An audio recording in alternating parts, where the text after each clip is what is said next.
What is up, everybody? It's Dr. Vibe here, host and producer of the award-winning Dr. Vibe Show, the home of Epic Conversations, and I'm the host of Epic Conversations, 2018 Innovation Award winner, 2020 Best Podcast News Award winner, given out by the Canadian Ethic Media Association. I also co-host and co-produce the only online show in the world for dads, fathers, and male caregivers. It's sponsored by Dove Men Plus Care, and being part of that momentum, we've reached out directly and indirectly to over 500,000 dads, fathers, and male caregivers around the world. And as always, I'd like to say you're blessed, highly favored, a magnet for miracles, solution for someone's problem. And we're on the morning vibe on March 9th. March is flying. March is flying. Good morning, Ryan Knight. Yes, flying in a great way. Can we call it that spring is here? I am loving these record-breaking temperatures that happened on the weekend. Let's keep it going. And well, good. If you look at the weather report, we're going to have a dip in temperatures in the middle of the week. So I'm not going to say spring is here yet. It's a tease.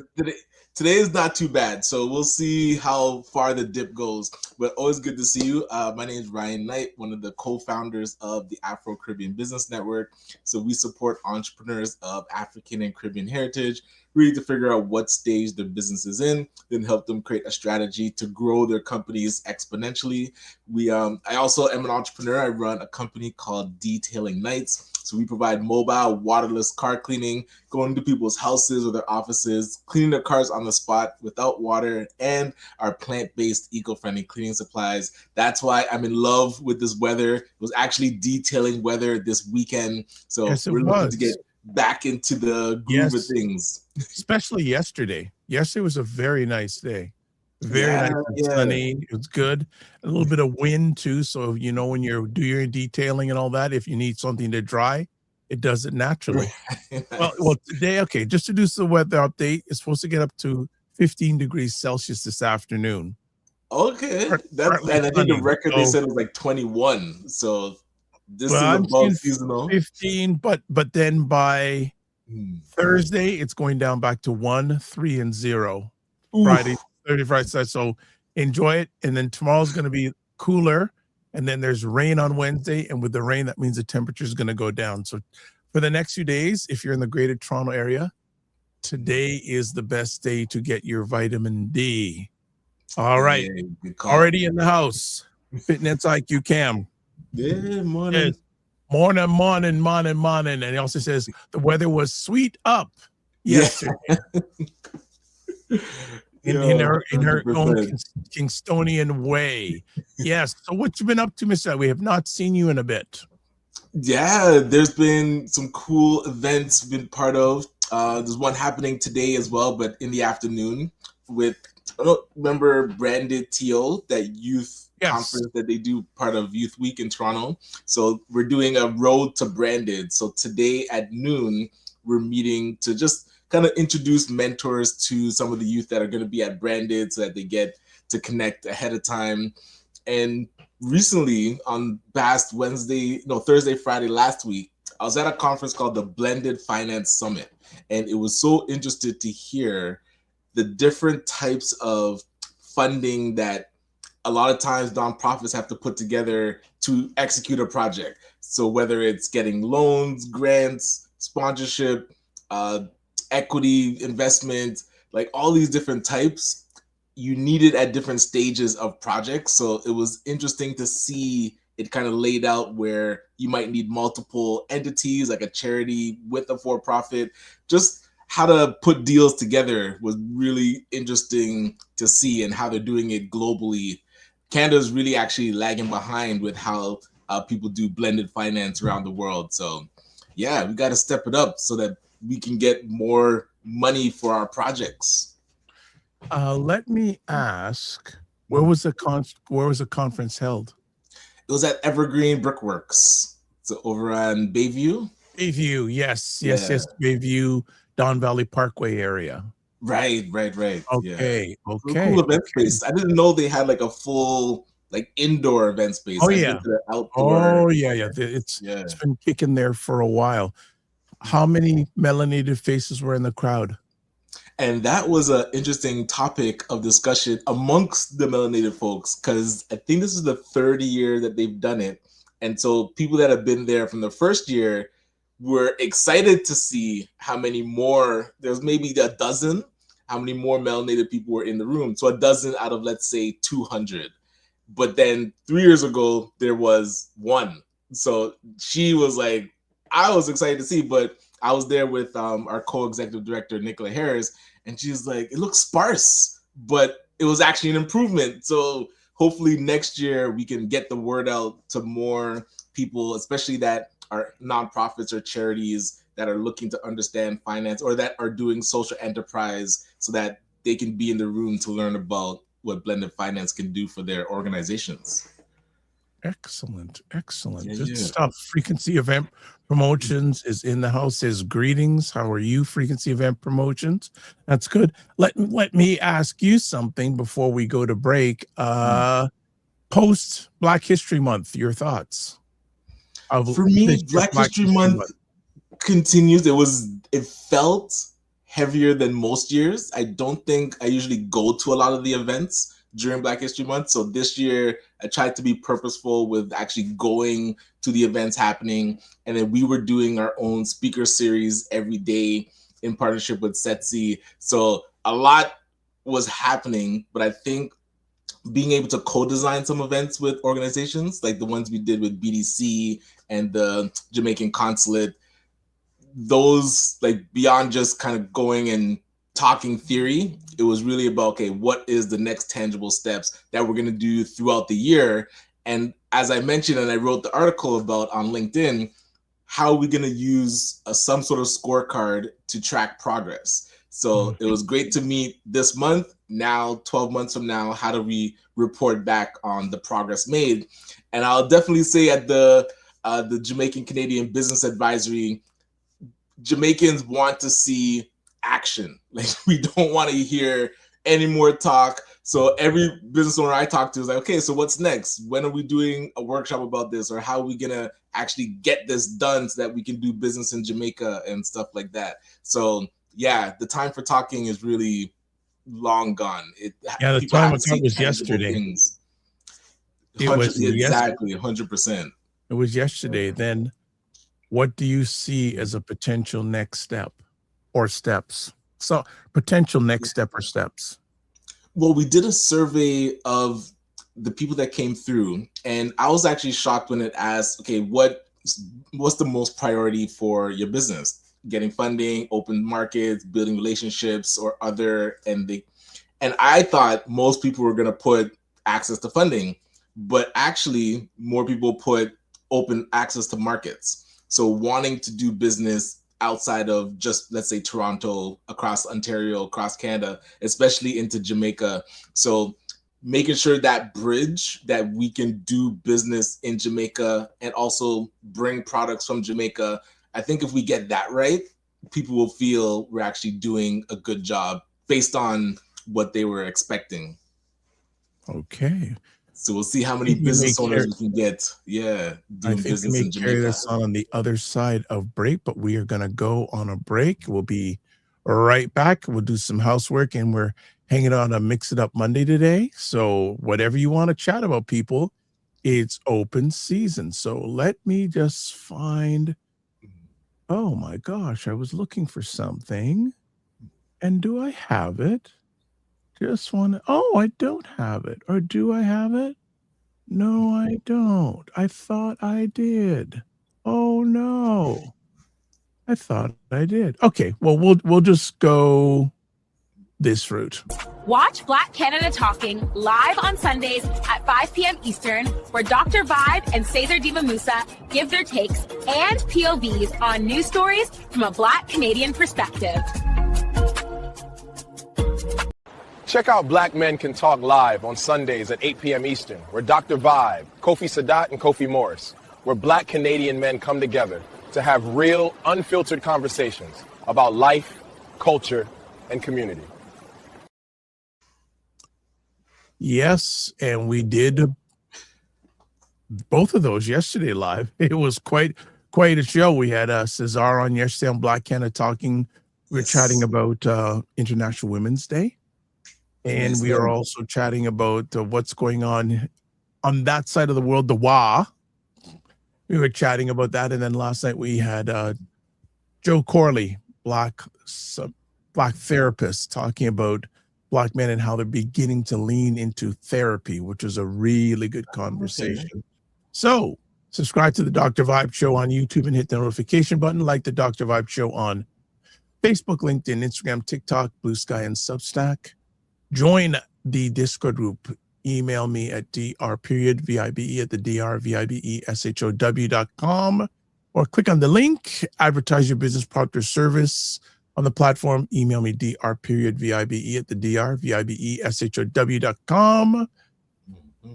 The one and only Dr. Tachi, who actually joined us calling in on Primetime Saturday. On Saturday, also Donovan Martin from the Daily Scrum called in. Okay, nice. Quite a great conversation, but Indie Soup Media, Dr. Tachi's platform, independent content creators, over 28,000 subscribers, which puts her channel, Indie Soup TV, YouTube-wise, in the top 4% of all YouTube channels. Excellent. So don't forget that. And also, we want to get your feedback. To help shape the morning vibe, take our 2-minute survey. Your voice matters. Click on the following link, and I'll put that link in the comment section in just a moment. And you're watching Mix It Up Monday, which is this: shape the convo. Bring your questions, share your thoughts, or just vibe. Mix It Up Monday equals real talk, good energy, and community connection. So let me just see who else is commenting here. Fitness IQ Canvas, happy belated Women's Day to the women's audience. Yes. And she says, she's reminding people, start collecting your things for tax season. Okay, put it all into the shoebox. Get it to Camille. Get it to Fitness IQ to save you.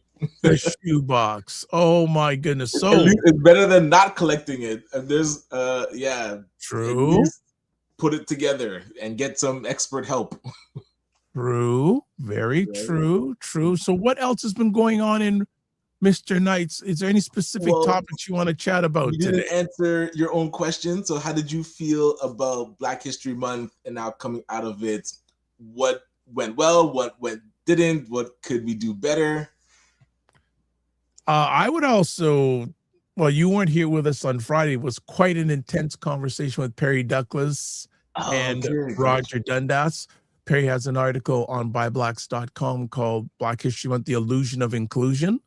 All right. And it was quite, what do I want to see with Black History Month? No certain order. Black history is 365 days a year. Another thing is I'm tired of the symbolism. Gotcha. Okay. I feel there's a lot of symbolism out there. And Fitness IQ Cam goes, no shoebox, scan them.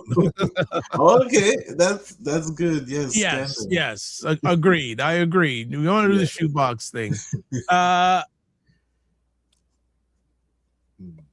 My thoughts are that the Black environment is in a very interesting time, added on with what's going on globally, social, economically, tariffs, all these things. What is it going to take for us to really start working together? Okay. Interesting question. Yes. What is it going to take? How much do we have to hurt to start working together? Yeah. So are there certain areas that you feel collaboration should happen sooner? Like when we're talking about, you should also answer that question too. I believe that Wayne Harris is in the house. Good morning, Doctor and Gala King. Wayne Harris is in the house. Good to see you, Wayne. Good to see you. Yes. There we go. He is in the house. Also want to shout out to Wayne. Did another great job on Friday with Financial First Fridays, talking about spring into your finances, and spring may be here in the next few days. I believe, when are we going to start? How bad do we have to hurt to start working together? And always asking for help. Now, the thing is, we have to have structures in place to have people, when they're finished one step, the next step is there for them to go. Reflecting back on what you said earlier about, people are saying, hey, when are we going to get this thing to happen? Like we saw this stuff. Yeah. Okay. Where's next availability? I know a set of entrepreneurs who've been around a while, two wonderful ladies, and they're past the introductory stage and they're looking for mentorship because I would say they're in stage 2 of their entrepreneurship journey, and there's nothing out there really for them. So my suggestion is we should have stages for assistance in every area. Process wise, be ready right now. And one of the things that did come up on Friday's conversation, a number of Black establishments got loans during COVID. And like the SIBA loan, those ones? Yes, and when time came up to pay them back, they couldn't pay them back. Gotcha. And I would love to get the statistics on how many, because I know Minister Richie Valdez, when she was speaking at events, said, I think it was over 80% of entrepreneurs that took the SIBA loan paid it back. I was like, really? Because that sounded very high. My question would be, I'd like to get the demographic background of the people who paid it back. This is saying 80% is the whole thing. I'm more focused. I'm B1 first. I want to know what percentage of Black businesses paid it back, because I know a few through conversation. I've heard of others that are no longer in business because they couldn't pay it back. I'm not going to give. There was one platform I had heard that got that loan, and they were looking for the community to support, didn't get it. So I don't know what that platform's status is, and I will not give the name when I heard it, I went, whoa. Gotcha. Whoa. So and this is where I doubt they're even tracking that type of data, because I know when we had put our application in, they didn't ask any demographic information. And it was done through the bank, and the bank doesn't ask that information either. So I don't think we'd be able to get stats on how many Black entrepreneurs took the loan and then how many paid it back, which is unfortunate, because that should have been something. Of course, we made sure if was the government's saying they're driving Black business, aren't you keeping stats on Black business? True. Speaking of Black business. Huh? Have you taken a ride on the new Eglinton LRT? No, yet? not yet. I'm waiting for I'm waiting for the weather to get warmer, because my goal, speaking it, is I want to take a ride from one end to the other end and back. Nice. I want to see where the tax dollars for the rest of my life are going to.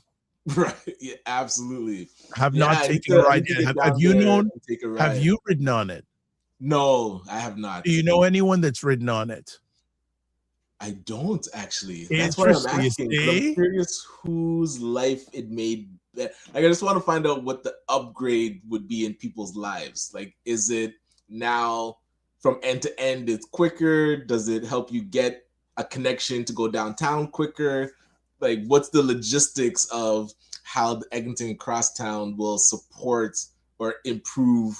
Because it definitely was a disruptor. I mean, businesses, they said about 300 might have closed. That's what the Little Jamaica BIA was talking about. I'm sure a number of Black-owned businesses closed, especially in the Little just Jamaica in that area. Corridor. So I'd like to see the impact. Now that it's done, is it doing what it's supposed to do? Was it ever promised that it would bring more business to the area?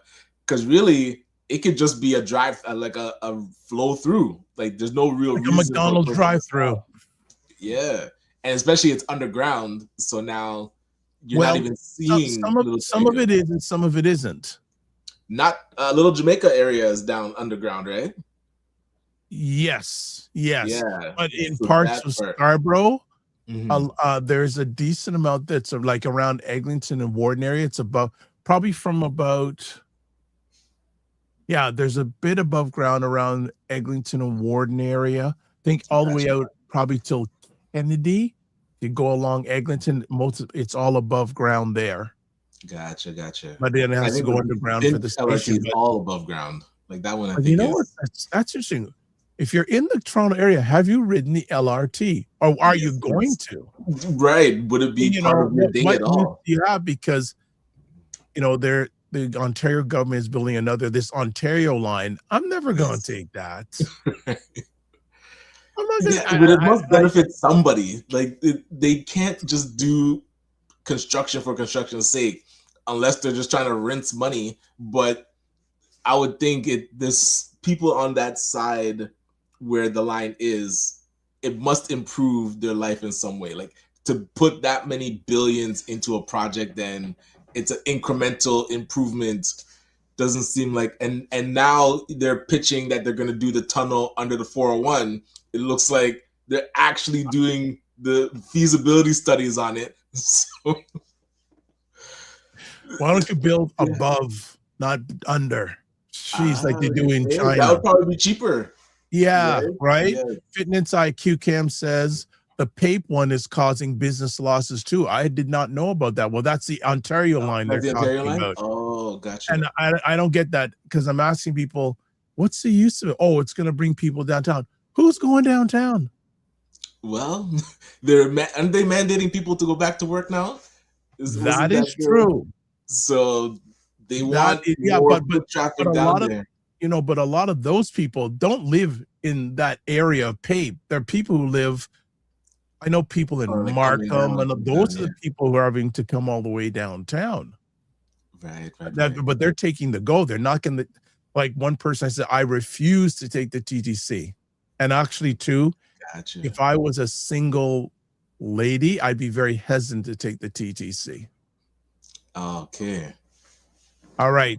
So Fitness IQ Cam says, I'm not close to the LRT. Again, I'm not either. I'd have to, and this is another thing. If I wanted to take the LRT, I'd have to take a bus, then get to the LRT. Whereas I took a subway, I could drive to a subway and park and take the subway.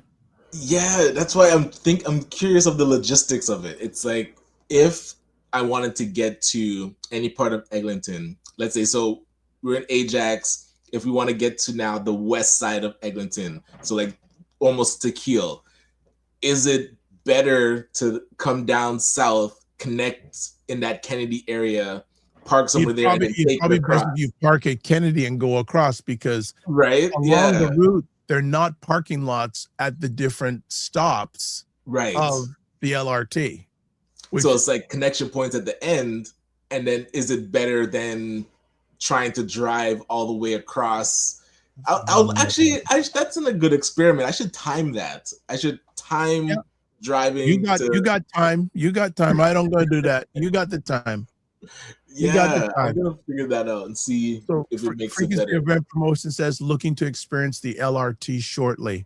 Tell us what it's. Yeah, when you experience, come on, put comments in and tell us what it's all about, because I'm curious. Like I said, I have when I've briefly listened to radio, people say it's a good experience, all that, but is it?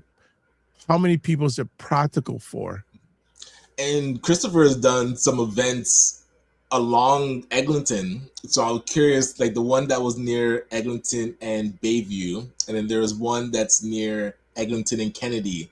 So it would be interesting for those event venues. Does having the LRT there help people get there? Because driving downtown is always tricky. So tricky? You're being kind, right? So that's where if it would increase a person's willingness to come into that area, then I think it's doing its job. If I go downtown, transit is the last thought in my mind. Have you ever done the GO train all the way in? Maybe, but actually another thing too, Toronto parking for street parking is looking to increase its rates. Oh, wow. I'm not shocked at that. Yes. I'm not shocked at all. They're looking to it. Again, it's rare. If I go downtown more than 5-6 times a year, it's a big event. Gotcha. So have you been downtown yet this year? Is anything happening? Yes. The last time I went downtown, it was, believe it or not, to have dinner at Miss Lickamore's. Oh, okay, nice. So that isn't hardcore downtown. They're a little bit off the beaten track a little bit, but that was the last time I went. Traffic wasn't too bad. Okay. It was on a Friday evening. It was a Friday evening, but I don't see myself going down there anytime soon. Okay, so Frequency Event Promotion says, I think giving patrons no excuse to attend events is a must now. Oh, that might have been an excuse. No excuse to attend events is a must now. What does he mean by that? I'm not 100% clear by that statement. I'm thinking taking away people's excuses. Their excuse might be, oh, I'm not coming to Eglinton because it's bad traffic. Now you can take the LRT, so you can take away the excuse. Okay. Is that what he means? Let's see. Oh, Wayne Harris says, do you guys drive in the fog Saturday morning? Oh, yes, I did. Oh, I missed that. I did. Oh, whoa. I know. Well, Wayne lives out in the Mississauga. He had to. I did. I was on the road at 7 a.m. on Saturday morning. It was fog. I had to drive out to Oshawa, and it was crazy. And even coming back around 11, 12, it was still a little bit bad on the coming back in. So Frequency Event Promotion says, in continuation, finding venues with free parking. Yes. Gotcha. A lot of people don't want to take transit. They don't want to, and understandably so. A lot of people may not feel safe, especially, I don't want to sound sexist, but single. I know a number of single women, they refuse to take the transit. They do not feel safe taking transit. Okay. So hopefully, I know, was it Brad Bradford said he wants to improve the TTC, but did you hear the news that John Tory has decided not to run? I was very shocked by that. I thought he had been waiting for his prime resurgence and coming back. But something that he mentioned that caught me off guard when he was talking about why he's not running. He said how when the scandal hit, and the woman that he was cheating on his wife with, he said he still has a relationship with her. I was like, say that? What?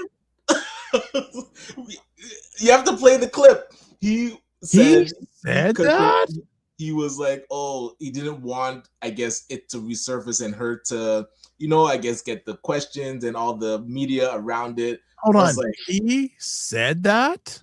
You still have a relationship with her. What is happening? So nobody pressed him on that question. I was like, what do you mean, sir, that you still have a relationship with this woman? I think he got that woman pregnant because something is off that he would still be in, like, he still what has reason would he have to have a relationship with this woman? This makes no sense. He was supposed to be focusing on his wife. But he still has a relation. He said that? He's point blank. He said, and I wouldn't want the media to come back and, mess up her life and my family's life. It's like, yo, this guy, man, he felt bad because if he can't disconnect, something's odd there. I didn't hear that in any media. He still has a relationship with her. Yeah. Check the clip when he was talking with Deb Hutton when he announced that he was. Well, that would surely not help him running. But that's like, obviously, if this is still going on, it'd be very difficult to get people's what's that word? Forgiveness. If and you why have not moved on, that is totally backwards. Okay, so Frequency Event Promotion says, with everything going up except wages, hello, people want to attend events with no hidden fees, parking. Agreed. Understood. Yes. Understood. Fitness IQ Cam says, as a single lady, I just make sure them know me as mod as them. And he says about John Toy, of course he would. What do you mean? Interesting. And the only reason I can think that he would still have a relationship with that woman is if she was pregnant and had a child. Otherwise, why would he still be connected to her? Like, if you guys cheated and it was a staffer in the office, okay. And then, he apologized, went back to his wife, left the mayor seat, and was supposed to focus and build his family. For him to say there's still a relationship there, something's off. That doesn't make any sense. So wow, very curious if that'll ever come out, or what the actual reason is. That's a huge media miss, if not putting it out there. Hello, like, I didn't hear that. I guess because it's not running, people are just like, okay, let him. Yeah, in the clip I heard audio was he mentioned high level that people wouldn't forget that, but that part, yeah, well, if you're still having a relationship with her, it's still, yeah, they won't forget. Exactly. But here's the funny thing. They won't forget in Canada, but there's a certain president of the United States that, hello, Teflon, man. Like this, nothing sticks to this guy. It's wild. No, so he doesn't allow things to stick. He uses lots of distraction. There's always the distraction cue. Well, I'm hoping he's getting a lot of calls because the gas prices have gone out of control now that this war has started. So I wonder if this will open the eyes to the MAGA base that there's no strategy to what's going on. Well, it's here's Wayne's comment says, man's out there juking about John Tory. This guy. No, getting back to the conversation, 47 keeps an eye on the stock market and money stuff. And the stock market, when I got up this morning, it's taking another beating today. Ooh, okay. That might get his attention. And so the economy, and see, this is a global recession that's going to happen. Well, the economics were already getting hard. This is just going to take it to another level. And enough people around the world had questionable thoughts about America. What do you think this is going to do? Very true. And which reminds you, okay, what tactic are the Republicans in the United States going to try and use to win the midterms? Because if this keeps on going, there could be a slaughter. Could be. Damn. Yeah, that's true. And the thing is, there already is enough speculation that the House of Representatives is going to flip to the Democrats. If this keeps on going, if both houses go, 47's agenda is stop. Well, he just does things with executive order anyways. He don't care. He just does what he wants to do. But a lot of things, okay, a fitness IQ, something isn't off. It's sweet up. Fitness IQ, you are out of bounds this morning. This is your conversation. You can come in and be Kingstonian this morning. It's really out of bounds. But the gas prices, and I know eventually sometime this week I'm going to have to fill up, and I'm not looking forward to this. I feel that pain, man. Yeah, yeah. Well, Wayne was on Friday, and what Wayne said, Wayne has a diesel car. Oh, okay. But didn't that go up even more? Oh, yes, that's what I'm saying. Wow. I don't know if Wayne's before that used to be so cheap. Like that used to be so Wayne was cheaper. telling me, now, correct me if I'm wrong, Wayne, if you're watching live, he was saying like it was $2 a liter. What? That's madness. Oh, for my diesel. goodness. $2 a liter for gas, and that's crazy. 47 probably wants this war to end soon. The longer, sooner rather than later. Well, I'm sure they assumed they could just go in and dominate, and Iran would roll over. They thought the same thing in Afghanistan, where they would just go in and within 2 weeks take it over. And that turned into multiple years. So, but Iran they're just spraying missiles. Like, they don't even care who they're hitting now. They're just like, we're going to hit everything as a retaliation. So I don't know if that strategy would work either. So, well, they do have, and I see what their strategy is, just to always have that perceived threat. Yeah. Right. Just sporadic. Mm-hmm. So FinInsight says the market just opened. I haven't seen anything yet. Well, I heard pre-market things were down, but she says, Brad, I heard Japan markets are down. Yeah, Japan markets are crazy. Wayne Harris says, is it time to go EV? Yeah, man, that'd be a good push because $2 a liter. But the thing is, electricity prices are going up too. They'll end up going up too. Yeah. That's they will go through. So let me just take a look what's going on with the stock market. Yeah. That's it. Yeah. Stock market, Dow, S&P, futures sell off as oil prices have now surging to $110 a barrel US. Gotcha. Oh, the Dow tumbled 400 points at its opening. The opening? Oh, okay. Down 400 points. Well, after oil, $100 trigger stag. Yeah, and this is the sad thing, and I'm not an economics major, but it could cause a very challenging situation called stagflation, which is a combination of inflation plus no job growth. Gotcha. Yeah. So the spending power isn't growing. Yeah, stagflation is when there's no job growth because last month in the U.S. there was a loss of 40,000 jobs. Pardon me, and inflation went up. Gotcha. Right. I see. One of the jobs inflation and slowing growth. So so the Dow Jones lost 1% at its opening. Gotcha. Yeah, I was saying one of the jobs lost was the Christy Nome. She finally got let go. Boy, you needed to come on. You need to watch a repeat of Prime Time on Side. The first hour, yeah. Aisha and Lala leaning in. OMG, they were at some of their craziest best. What's wild though is I'm curious who's gonna replace her. Oh, they already have a replacement. A gentleman it can always get worse. Like this is the thing that people don't realize. Like as they already have a person replacing her. He's a member of the Senate. He used to be an MMA fighter.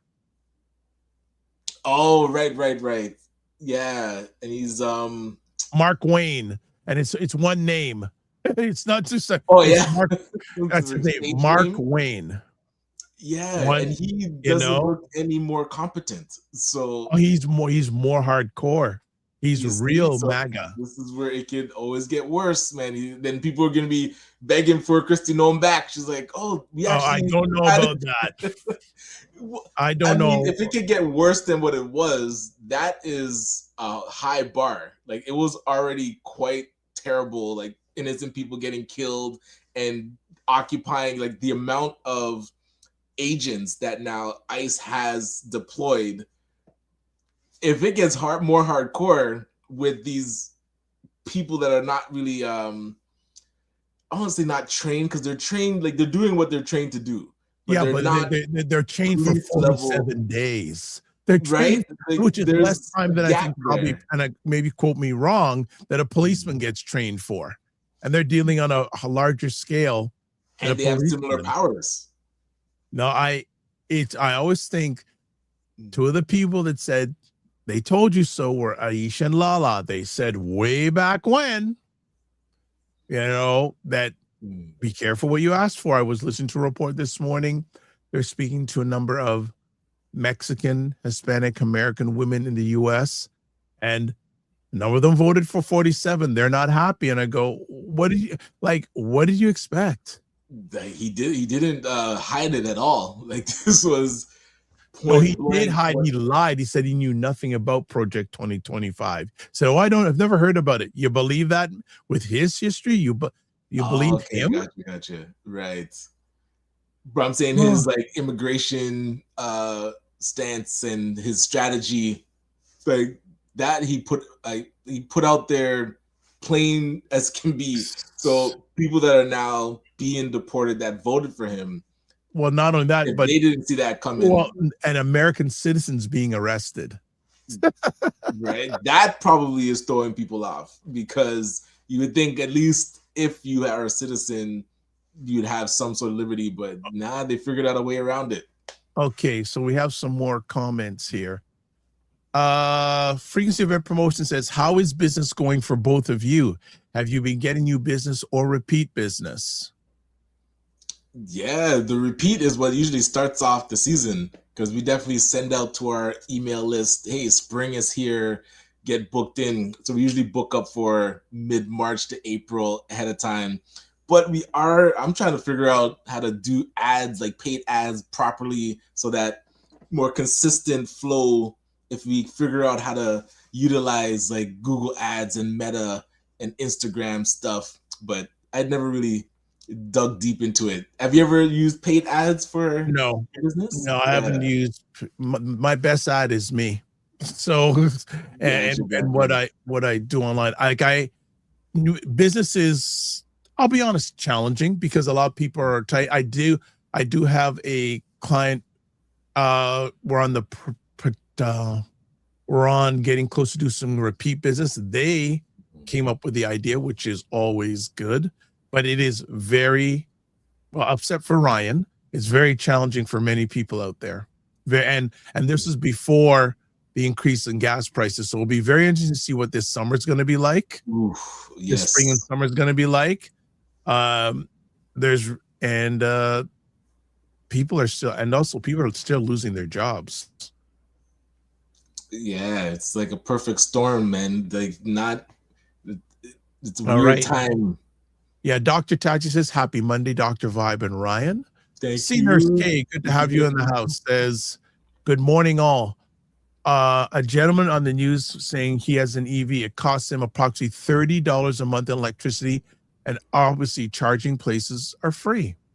Yeah, like a lot of libraries have free charging stations and community centers too. So if you coordinate it right, you can definitely. Yeah, it's again. Well, I guess the lineup has just gotten a little bit longer for the Chinese EVs that are going to come to Canada. Ooh, right. And imagine they could get whatever price they want now for those EVs, right?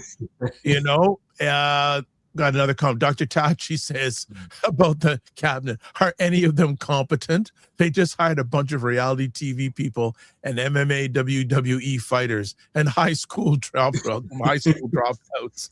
Well, you know, there's a gentleman, if you want to check him out online, named Michael Wolff. Okay. And he has written 4 books on 47. And during his 47's first administration, he actually spent time in the White House, and he has his inside sources in the White House. If you want to listen to him and a lady named Joanna Coles on Tuesdays at 9 p.m., Thursdays at 9 p.m., and I believe Saturdays at 2 p.m., they do something called Inside, I don't say the guy's name, Inside 47's Head. I say 47, you know the name. And he gives his take about what's going on inside 47's head. It's fascinating stuff because he has deep knowledge. And you know that he knows a lot because 47 has threatened to sue him again recently, but he is trying to sue Melania. The Michael Wolff? Yeah, he's trying to pin her down to get her son because he wants her. He is suing her. Gotcha. Whoa. So you know that he is a dangerous man to 47 when 47's threatening to sue her, and his wife is she keeps on moving around so they can't submit the deposition to her. Ooh, so you know, gotcha. Right? Dwayne says during both Gulf Wars, we got daily updates on deaths and territory advances. What do you know about what's happening in Israel and Iran at this time? Great question, Wayne. On Saturday's show with Aisha and Lala and Dr. Tachi, a gentleman came on named Donovan Martin, who runs the Daily Scrum News. And he provided some really interesting insights because he has some sources that are close, that are in and around. He said that we're not hearing a lot of stuff, but he's saying that Americans are suffering more casualties than what we're hearing and more damage to Army stuff, Navy stuff than what we're hearing. And he was very, very, very strong on that. In fact, he's very strong saying that we're not getting the full news. And of course, the news is probably muted a bit. My suggestion is, Wayne, go and watch news outside of the United States. Gotcha. Because I Watch, think just yesterday they said there were 7. Like, yeah, now on one more. Yep. okay, yeah. So I just said that, yeah, I would say watch news outside. Like, I've watched the BBC again for a little bit after. I didn't want to after what they did with Michael B. Jordan and Delroy Lindo. That's a whole other conversation. But I would encourage everyone here to watch news outside of North America. Watch new coverage outside of America. You will get a total different perspective because there's stuff that they're reporting that you're not going to see here in North America. Gotcha. Wayne Harris says this: World Cup with $3 gas. Get ready. Yep. Well, hey, they're trying to get the transit ready for it because you can't be driving around with $3 gas. And here's another thing too. The Toronto budget for next year, I guess, is either close to being approved or has been approved, and there's no TTC price increase in that budget. But you know something? Next budget, there going to be a TTC price increases. You know they're going to lose money. Their losses are going to be greater because of what's going on. Right? Absolutely. So that's going to cause a bigger deficit, and they had a small tax increase this year compared to previous years, but it's going to be bigger next year. You already see it coming. So Dr. Tachi says 47's head is vacant.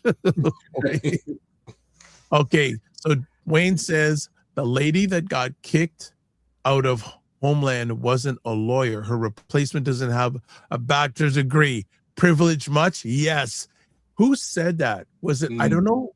I think Lala or someone on Friday said, talk about DEI hires. Right. Privileged hires. Right? Yeah. Absolutely. DEI hires. He also says, yes, that's what I heard. Billions in losses from bases are being blown. Yeah, we're not hearing about it. Gotcha. So this is why I encourage, and just in general, watch different news sources. Like people say, I watch Fox once in a while because I just want to see what they're saying. I just want to hear from CNN on one side or CNB, well, MSN now they call it, not MSNBC. But funny enough, with the merger of Paramount, with Paramount and Warner Brothers now being owned by the Ellison family, right? The rumors are having now that CNN and CBS down the road are going to merge.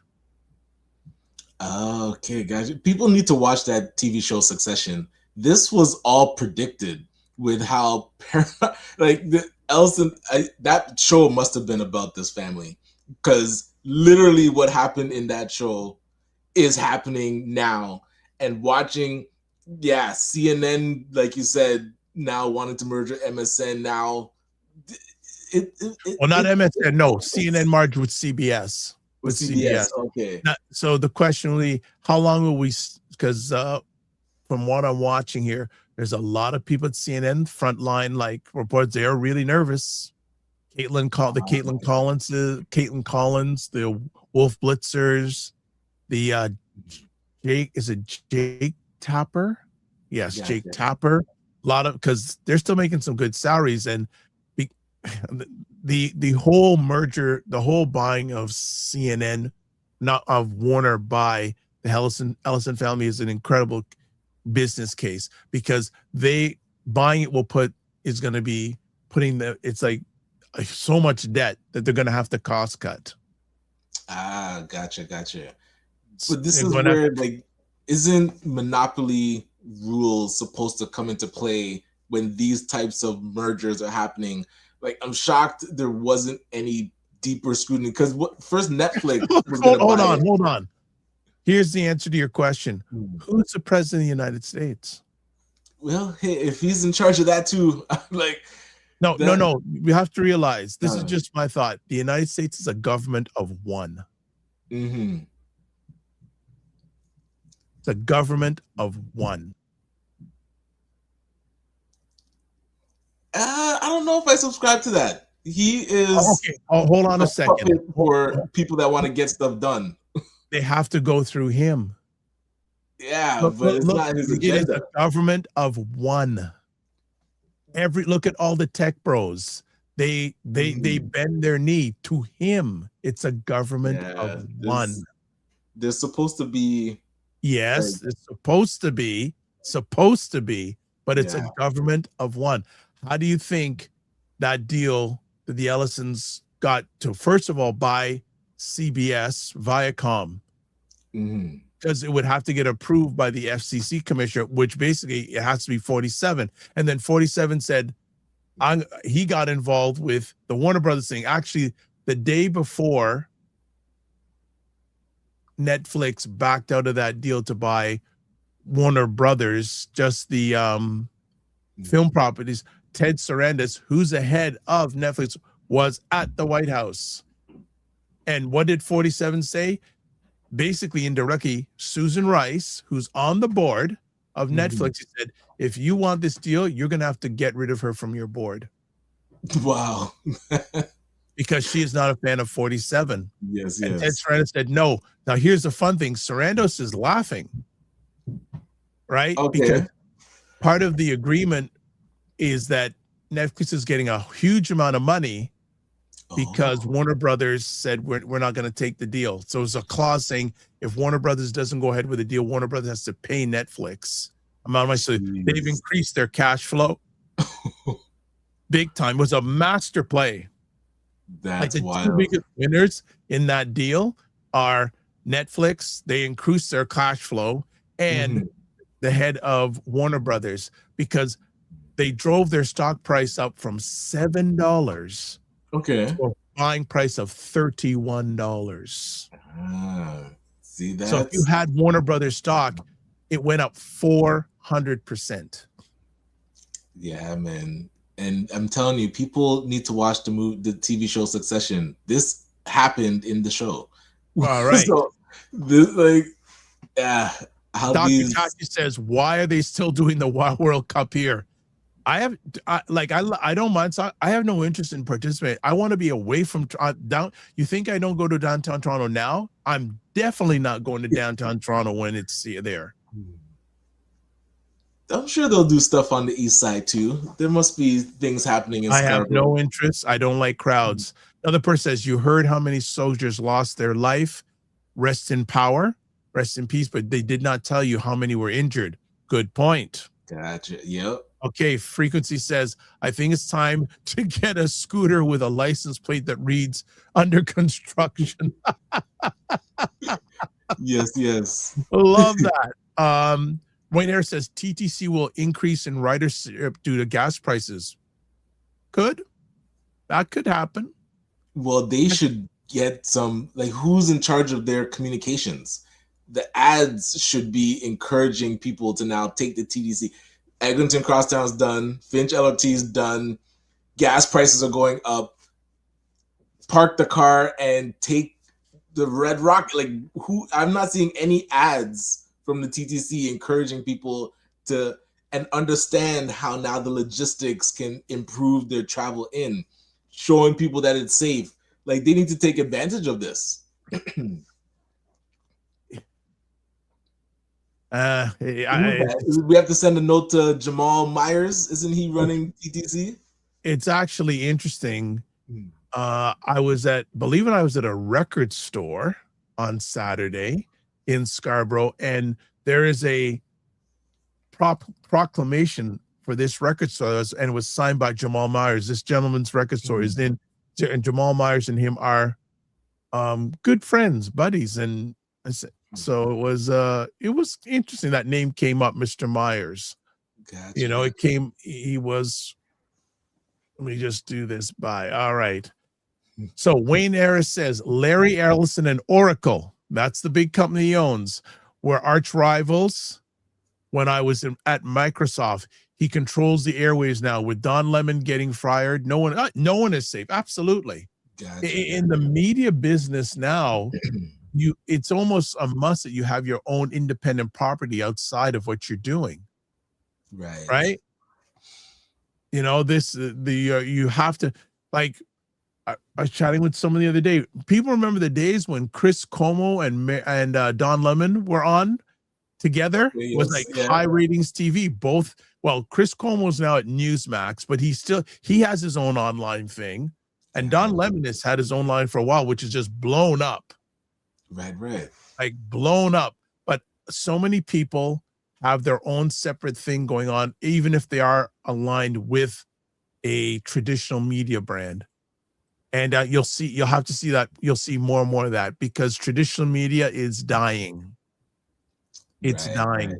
A lot of people think now traditional media, especially in the US, is more state media because now you've got, again, the Ellisons owns Viacom. They also own Warner Bros. You will see a definite shift. All right. So Dr. Ty says Ted Sarandos is quite happy right now. He's really happy. He's laughing to the bank. And people say there may be a rumor that Netflix may be going after,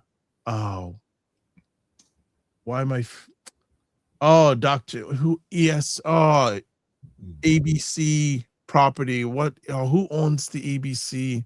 Dr. Tachi, tell me in the chat, but all the networks that are on like ABC, ESPN are all on Disney. That's what I'm saying. They may be going after Disney. Who? Netflix? Yeah.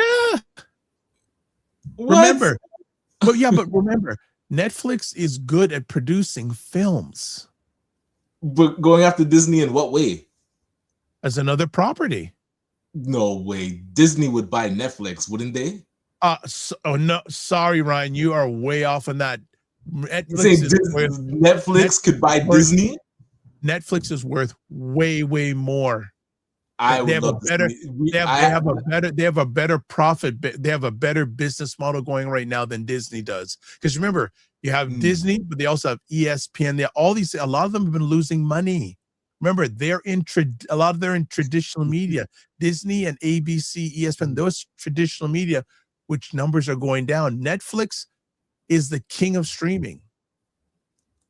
I would love to look this up. Hold on. Netflix has the money to buy Disney. Look, so JG Marsh says many religious scholars claim he's laying a path for the false prophet or antichrist. Yes, I've heard that. I've read that. That's a whole other conversation. Saying, wow, things in America are really starting to go off the rails. People are saying that 47 is a false prophet or the antichrist. Okay, so just quick glance. You could tell me if I'm off base here. So now I would, if I was Netflix, I think you're in a better situation. You're in a better situation than the Disney properties because Netflix just does pure streaming.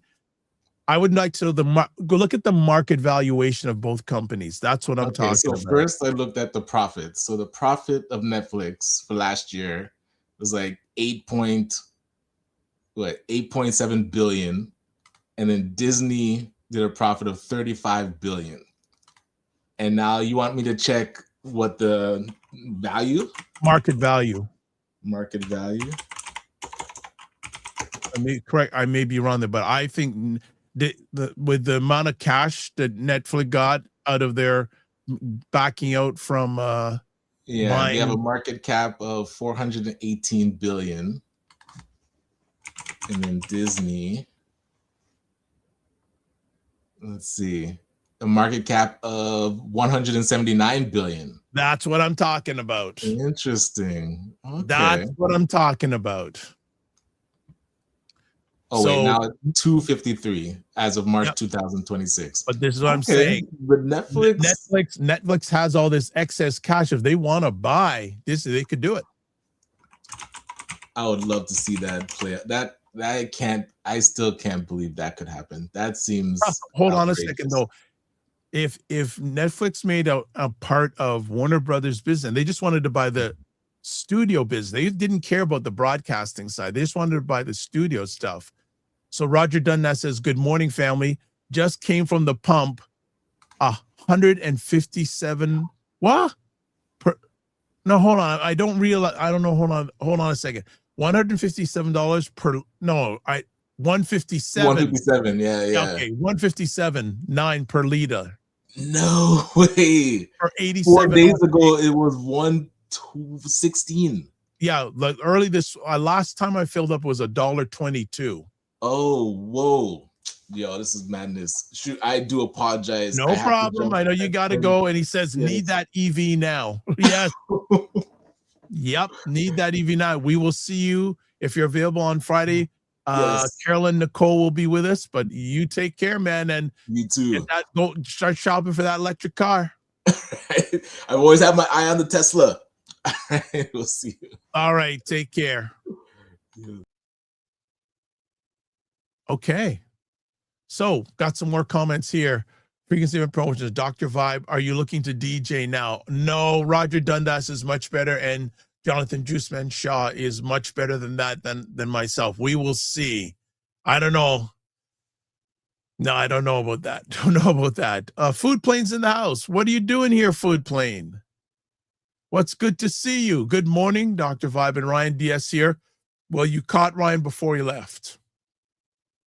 He also asks, how's the Canadian weather? It's not too bad today. We're getting up to, how's the Canadian weather? Here in Toronto, we talked about on the front end, it's about 60 degrees. It's gone up to 60 degrees Fahrenheit today, with mostly partly cloudy.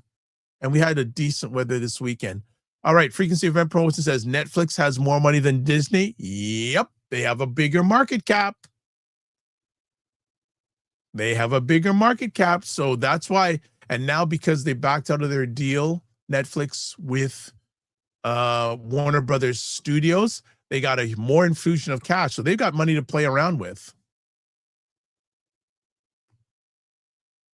So Food Plane says going to be 70s in the East Coast. Yep. Yeah, the weather is turning nice, but again, by midweek or later this week in Toronto, the temperature's gonna drop again. And Food Plane, Dr. Tachi says very nice in the 80s. So that must be down in Florida. Well, at least the weather's nice. I don't know about the economy. The weather is nice, but the economy ain't the best right now, especially when you have to go and fill up your gas. Dr. Tachi leans in. This is where many things she's wonderful at, but especially her media expertise. She says, and consider the fact that Netflix has less overhead than Disney. You're right. Disney has all sorts of ventures, including amusement parks, etc. Right. Exactly. Dr. Tachi nailed it on the head. Netflix has pretty much just one core business, streaming. That's it. Whereas Disney has television, amusement parks, streaming. They have so many different business models. Where Netflix has one core business and they focus on what they are good at and they just keep on making profits from it. So Food Plane has a question, says, as these mergers continue to happen, what does it mean for the consumer, Dr. Tachi and Dr. Vibe? Man, Dr. Tachi, if you're available, I'd love you to call in and chat about this, because I have some thoughts. But again, this is your lane too. But first off, I will say that pretty much streaming prices will be going up like they already have been, but they'll go up more because there's less choice. In the media field, we call this convergence, right? They call it convergence. So there's going to be less choice. That means more concentration. You will see. I suggest that you're going to see on the CBS and CNN, as I mentioned earlier, you'll probably see them merge. You will see a turnover of, especially the high-profile people at CNN. I would probably say maybe within the next year or so, you'll see them gone because they're making decent salaries. And because the Ellison family bought CNN and Disney, you're going to see a lot of turnover in regards to people you see on TV, especially the high-profile people. And remember, with buying Warner Brothers Discovery, if Food Plane, all these food shows, what's the future of a Guy Fieri, right? What's the future of all these stars on their Food Network shows? Are they going to say, because I know Guy Fieri and Bobby Flay signed some huge contracts in the last year or two. But maybe they'll have to honor those. But a lot of other people, they may just cut. So less choice, higher prices for streaming. That's what I see. And definitely a turnover to turnover of high profile people you see on TV. So Dr. Tachi says Netflix is the Kentucky Fried Chicken of media. One basic meal with some sides. Excellent description by Dr. Tachi. Excellent. And again, you're more than happy to jump in, Dr. Tachi, on this, because I'd love our family to hear your thoughts on this, because media is your game. Foodplane says, time to go to YouTube. This is what's going to be interesting. What happens to YouTube? YouTube is, good. I'm watching my roadcaster, Dr. Tachi, for you to call in. Yeah, this is going to be interesting to see what happens, because everyone wants to be where YouTube is at. But YouTube was there long before a lot of people in regards to streaming online, etc. And remember, YouTube, here's the pop quiz. Who owns YouTube? Because a lot of people don't know the answer to this question. So who owns YouTube? Put in the chat.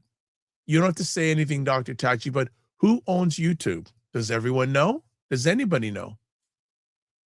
But it's going to be YouTube just staying quiet and just keeps on being YouTube. We also have Foodplane. Dr. Tachi says to Foodplane, definitely less choice for the consumer and higher prices. Absolutely. So not only is gas going to go up, not only is electricity going to up, not only is food going to go up, but streaming is going to go up. Definitely on for properties like that are owned by the Ellison family. So Paramount. Oh, here we go. Welcome to the stage, Dr. Tachi. Good morning, Dr. Vibe. Good morning, Dr. Tachi. You are the ruler of the Call Me service. How you doing? Because I'm good. Call Me doesn't necessitate that I do my hair. So there we go. And I don't know. See, I could use it too. I don't have to do my hair. There you go. All right. Love that you've made time, and definitely check out Dr. Tachi's platform, Indie Soup TV, and also when she goes on anytime, but follow her, especially on Instagram at dr_TACHI. So Foodplane says, Dr. Tachi and Dr. Vibe, I wonder what that will look like. So Wayne Harris made a comment. You are right. The owner of YouTube is Alphabet, which is Google. So Google owns YouTube. They bought YouTube, in fact, because YouTube had started, then Google bought them a long time ago. So let's go back to what the Foodplane said, Dr. Tachi and Vibe. I wonder what that will look like. So what do you see the media looks, especially, I guess, in the United States, what do you see the media landscape looking like in the next year, 12 to 18 months?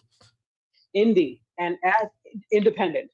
As you were saying this, I'm almost cringing because I'm very protective of the independent space, as are you, I'm sure.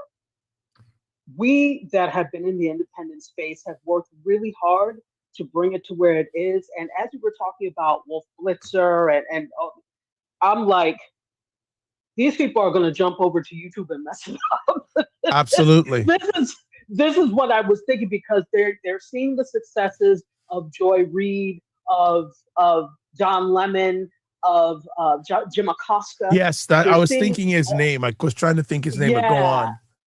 Jim Acosta. They're seeing some of the people that they're bringing in. They're doing new things. So you see, Don Lemon has people that come on regularly that are regular contributors. For example, the Jolly Ginger, he comes on quite a bit. So they're doing things by their traditional media, or were based in traditional media, that are now coming over to independent and pulling in some other people that are well known, but they're independent as well. So they're creating this new age of media. And guess what? All these people that are in danger of being let go from the corporate media houses that they're at, they're looking at this and saying, they're preparing to say, how can I do the same thing? And I think there's room in the space for everyone.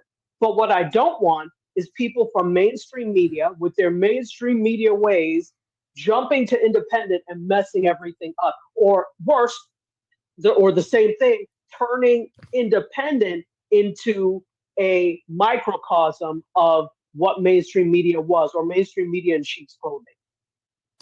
I agree that, and you're making me think that will stream, like, independent media end up being what mainstream media was or is. It can, and let me explain how this can happen unless we take action to maintain the sanctity of what it is.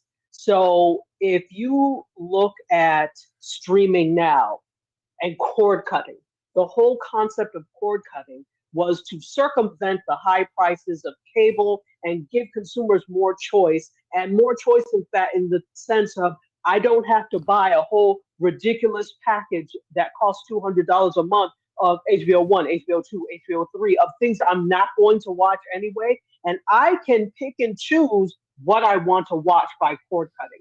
I can get access to fast, free ad-supported television without having to pay. I can get access to that. But what happened is traditional mainstream media, corporate media, then took notice of how well the Netflixes were doing and how well some of these other streaming platforms were doing, and said, well, we want to do the same thing.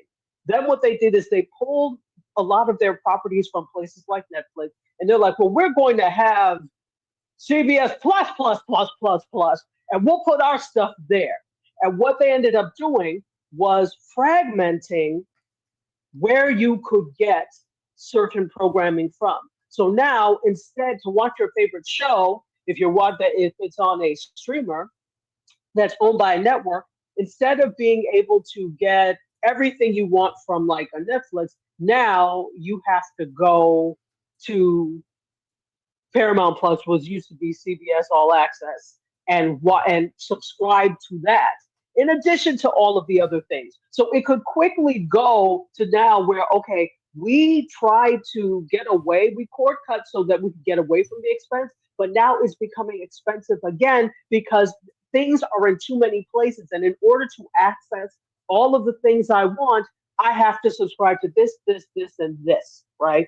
So for now, it's not as bad, but it's becoming bad. But what's happening now is the tide is turning a little bit, because what you're seeing is some of these places that had abandoned Netflix or pulled their properties from Netflix, some of them are going and crawling back, right?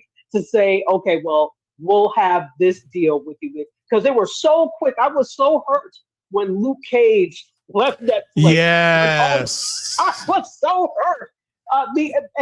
Star Wars and a lot of these other things that were Disney-owned properties when they left, because Disney was trying to pull them into the world of Disney Plus. Mm-hmm. I don't blame them, rightfully so. But then you look at things like what's happening here. Sometimes it is cheaper to rent space, than it is to go and buy your own space. Yes. All right. Senior's case says, Dr. Tachi. I love that analogy. Would have to be the OG of KFC from the 90s, LOL. They were on top of their game back then, KFC. Yeah, no, it's always been salty, terrible chicken. Well, that's the North American stuff. In Jamaica, it's good. Right. Except for Jamaica. I've heard in Jamaica it's really good. I've heard in other places it's excellent. Yes. Because they go by local taste. It's only in America that they accept any junk and people will eat any junk. Now, Senior's K also says, I have noticed podcasts moving to Netflix. They don't hit the same over there, in my opinion. Have you? So a few months ago, and Dr. Tachi knows this, a number of Netflix purchased a number of shows, I think one of them being The Breakfast Club, to be broadcast on Netflix only. Have you heard any follow on how those shows have been doing? I have not been paying enough attention to know how it's been doing, and it's still early in the process. It hasn't even really debuted yet, but this is happening because Netflix wants some of that sweet attention and cash that could possibly flow in from podcasting. Now, podcasting has been a thing for quite a while now. We're talking about at least 10 years. More where than that. podcasting, as we know, More well, than that. Podcasting as we know it. So podcasting as we know it in the modern age, it's been maybe 10 to 12 years, but it's existed well before that, right? Yes. Because podcasting actually started when we with the iPod. Yep. When we talk about that, that's where it came from. It was all audio. It was all audio. But remember, when you talk about something like the iPod, it necessitated that you had the hardware or the device in order to make that work. So it didn't really become popular until podcasting became democratized, and you can listen to these podcasts anywhere. And there were more platforms for podcasts. I mean, that's why. Why do you think that Apple Podcast, even though their interface is terrible, why do you think that is where most people go to first? They actually really created the whole thing of platforming for podcasting. Yep. So, I mean, but podcasting is really extended on-demand radio. Let's. Yep. You know. Yep. Yeah. There was one or two shows that I watched a decent amount on YouTube, and they went over to Netflix, and I'm just curious to see how they're doing, because I'm not going to subscribe. I don't subscribe to Netflix, and it wouldn't cause me to subscribe to Netflix to just go see them. No, I'm not. I have Netflix. I'm going to check it out just to see. But as was it C Nurse K or Fitness IQ that said it doesn't hit the same? C Nurse K. It was C Nurse K. Yeah. So as C Nurse K said, I suspect that it is not going to hit the same. We could look at another example of this, and there have already been complaints, but we'll see how that works out. Netflix acquired, well, not acquired, I guess it was an acquisition, Pop the Balloon, which to me is a foolish show on YouTube. Okay, so now they have it on Netflix.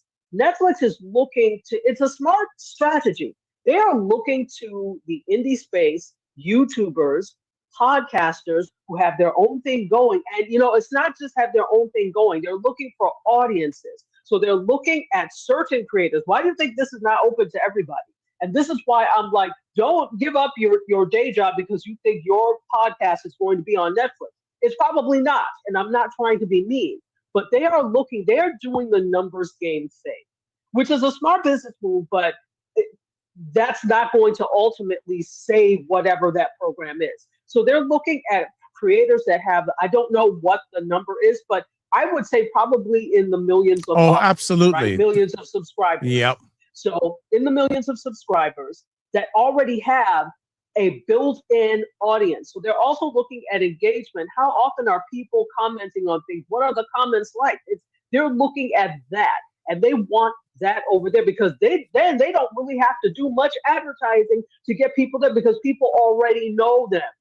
People already know. So they like creators that are coming with a built-in audience. This is why I look at people who keep on pitching into the abyss of Hollywood and keep on pitching to people who don't want them anyway. But my thing is like, I don't chase because if you don't want me, I say something one time, that's it. I'm not coming back to you. But people continuously chase. Now I understand that is the model that works for Hollywood.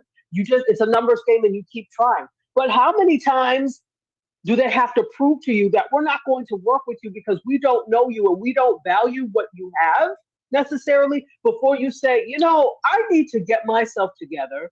And if it means I have to raise some money, I do that. And we release this on our own. That's exactly what Issa Rae did. Yeah. And they were watching. Food Plane says, will consumers follow along as if they have no choice? Your thoughts? When you say will consumers follow along, can you clarify? Yeah, I don't know exactly. I don't know, Food Plane, you probably made you made this comment a number of minutes ago. So if you can be more specific on what follow along, like in regards to just go to different if you can be a little bit more specific. But he also says so many celebrities are going to YouTube. I would say they are going to YouTube, but a lot of celebrities are also going to Substack. Yes, if they are, because Substack, even though they have video, I would posit that it is really a writing first platform. that happens to also have video. So obviously that could change where video really starts to become a thing for them. But Substack is really more of a journalism thing right now. So I agree. They're going to Substack and things like that. And you know what? And I hate to, again, I'm not anti-celebrity. I love the fact that they worked to the point to get where some may not have worked, but many of them worked very hard to get to the point where they are. And it is a numbers game with Hollywood, and their number just happened to have gotten picked. But I am a little salty that spaces for creators like us who work equally as hard with way less resources available to us. I'm a little salty that they're gentrifying the space, and I'm going to call it gentrification because that's what happens. And you know what? Here's the thing, though. With gentrification can only happen as long as you allow it to be gentrified. So it's a little less, there's less opportunity for those when you're talking about an actual neighborhood. It's difficult because they do all sorts of things and play all sorts of tricks so that you do get priced out. But here we have the power. So what happens is this lies on the viewers, not just on the creators. You keep saying things, and I said this before, like, oh my gosh, this show is so good at Netflix, and they tag Netflix and they tag HBO and all these places, as if what you're doing on these platforms has less salience because it is not on a mainstream corporate media platform. No, well, you know what? You're watching me and you found out about it. So that makes me relevant in some way, shape, or form. So it is on the viewers and the consumers who love this and love choice, because my thing is the people sometimes who are making these comments, you don't even have Netflix. You don't watch these things on traditional media. So why are you tagging traditional media knowing you can't watch or you're not going to watch it? Just like you said, Dr. Vibe, these shows being on Netflix is not going to make you subscribe. So other people probably feel the same way. So let's stop doing that. Yeah. Nothing wrong with mainstream platforms because I watch them too. I come from that world of appreciating that. But old school media has completely changed, and they're trying to hang on and grasp at straws. It's not working. There we go. So Food Plane also asked, because he is the man of questions, how will this change YouTube? You mean, if you mean by this in terms of people jumping over there, celebrities and notables jumping over there, if that's what you mean, I think that we're going to see initially a stiffness in media, a stiffness in their media, because if we look at traditional television, for example, and traditional movies, they're very stiff. And what do I mean by that?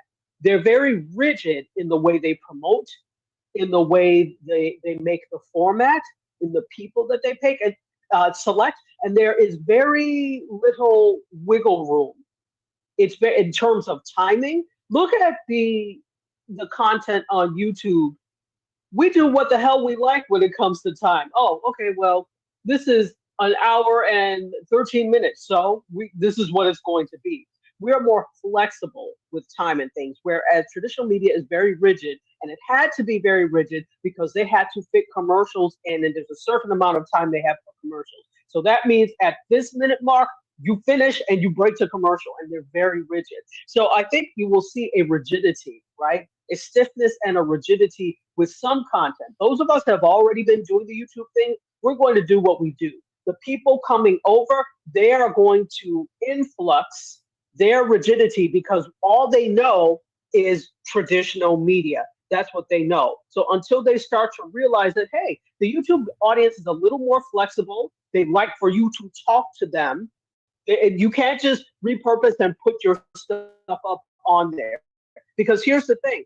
If Joy Reid, Jim Acosta, Don Lemon, and I'm picking those three because those are the three successful people that came from mainstream news. If they did not talk to people and put up their comments and make them a community. Like you've got the Lemonheads with Don Lemon. They feel like they're part of a community. If he just came on and did what he did on CNN, it would not work at all. Wouldn't. No, it So wouldn't. they had to lean in to what it is. So to your question, initially what's going to happen is that content is going to come over. They're going to come over. They're going to be stiff like they were and rigid like they were on mainstream media. And they're going to notice that they're not growing.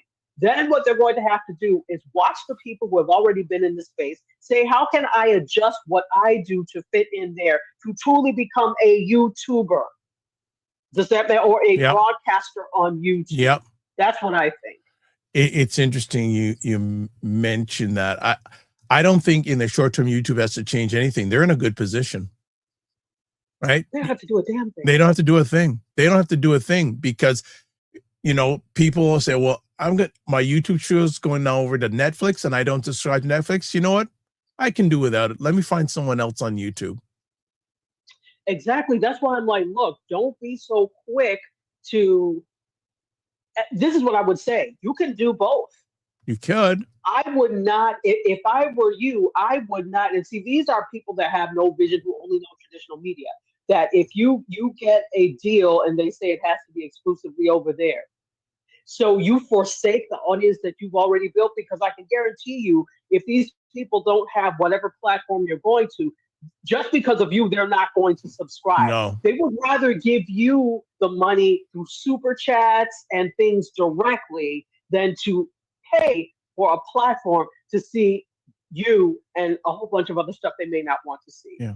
So Food Plane says, so I would make it. I'm sorry. Go ahead. No, go. Sorry, Dr. Jachi. Go ahead. No, go ahead. Well, I would say if you're going to do that, I would have it so that it is not exclusive. Yep. So that it is not something that, oh, you're only over there.